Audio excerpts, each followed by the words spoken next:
നമ്മുടെ ചെമ്പനീർ പൂവ് വളരെ സംഘർഷഭരിതമായ മുഹൂർത്തങ്ങളാട്ടോ ഇന്നത്തെ എപ്പിസോഡ്. എന്തെങ്കിലും നമുക്ക് കാണുവാൻ സാധിക്കുന്നുണ്ട്. ഒരു പോലീസ് നമ്മുടെ അമ്പലത്തിൽ ചെന്ന് അവർ രജിസ്റ്റർ ഒക്കെ ആയിട്ടാണ് വരുന്നത്. നമ്മുടെ ശ്രീകാന്തിന്റെയും വർഷയുടെയും വിവാഹം കഴിഞ്ഞു എന്നുള്ള തെളിവുകൾ ഉൾപ്പെടെ അവർ കൊണ്ടുവരുന്നുണ്ട്. അപ്പം നമ്മുടെ പോലീസ് സ്റ്റേഷനിൽ നമ്മുടെ സച്ചിയും കൂടി നിൽക്കുമ്പോഴാണ് നമ്മുടെ പോലീസ് പറയുന്നത് ഇതിൽ സാക്ഷിയായി ഒപ്പിട്ടിരിക്കുന്നത് രേവതിയാണെന്ന്.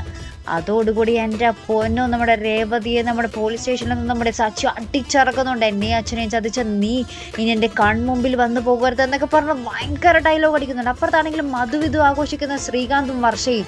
അതേ പ്രേക്ഷകർ, ശ്രീകാന്തും വർഷയും ഒരു കൊടും ചതി തന്നെയാട്ടോ നമ്മുടെ രേവതിയുടെ അടുത്ത് ചെയ്തത്. ശ്രീകാന്തിന് എന്തായാലും നല്ലോണം അറിയാം നമ്മുടെ ചേട്ടൻ്റെ സച്ചിയുടെ സ്വഭാവം.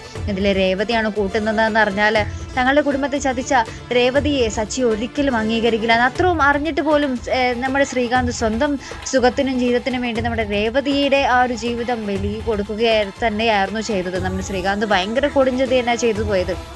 ഇപ്പുറത്താണെങ്കിൽ നമ്മുടെ രേവതി കരഞ്ഞ് കാല് പിടിക്കുന്നുണ്ട് നമ്മുടെ സച്ചിയുടെ. പക്ഷേ സച്ചിക്ക് ഒരു കുലുക്കവുമില്ല. എൻ്റെ വീട്ടിലേക്ക് വന്നു പോകരുതെന്ന് 100% ഉറപ്പിൽ നമ്മുടെ സച്ചി പറയുന്നുണ്ട്.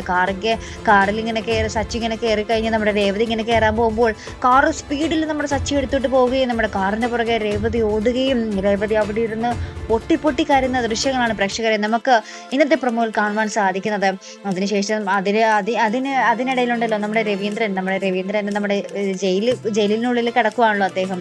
അപ്പോഴത്തേക്കും നമ്മുടെ സച്ചി പുറത്തിരുന്ന ആ ഒരു ജയിലിന് പുറത്തിരുന്ന് ഇങ്ങനെ ഭക്ഷണമൊക്കെ ഊട്ടി കൊടുക്കുന്നതും വെള്ളം കുടിപ്പിക്കുന്നതുമായിട്ടുള്ള ദൃശ്യങ്ങളും നമുക്ക് കാണുവാൻ സാധിക്കുന്നുണ്ട്. അങ്ങനെ വളരെയേറെ നമ്മളെ ദുഃഖിപ്പിക്കുന്ന ഒരു പ്രൊമോയും എപ്പിസോഡുകൾ തന്നെയാട്ടോ വരാൻ പോകുന്നത്. ഇനി നമ്മുടെ രേവതിയും സച്ചിയും ഒന്നിക്കുമോ എന്ന് പോലും സംശയിക്കേണ്ടിയിരിക്കുന്ന ആ ഒരു മുഹൂർത്തങ്ങൾ തന്നെയാണ് ഇന്നത്തെ പ്രൊമോയിൽ നമുക്ക് കാണുവാൻ സാധിക്കുന്നത് കേട്ടോ. അപ്പോൾ എന്തായാലും കാത്തിരുന്ന് തന്നെ കാണേണ്ടിയിരിക്കുന്നു. ഇതുപോലുള്ള പ്രൊമോ റിവ്യൂസിനും എപ്പിസോഡ് റിവ്യൂസിനും ഒക്കെ നിങ്ങൾ മറക്കാതെ ചാനൽ സബ്സ്ക്രൈബ് ചെയ്യുക.